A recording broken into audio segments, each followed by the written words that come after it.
Are you looking forward to translate voice messages on WhatsApp? Then you're on the right video. Today I'll be showing you the step-by-step process on how you can easily translate voice messages.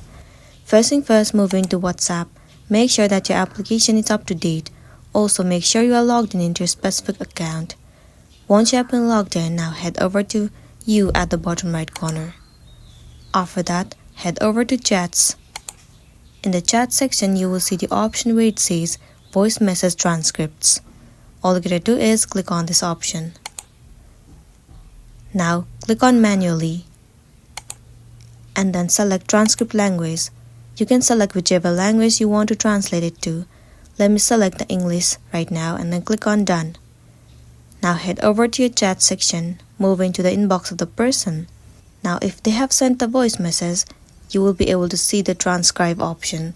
Simply click on transcribe and there you go, the voice message has been translated successfully. Likewise, right below the voice message you will always see the transcribe option. Click on it and then you'll be good to go. That's the end of the video. If this video really helped you, give it a like and check out our next tutorial. Thank you.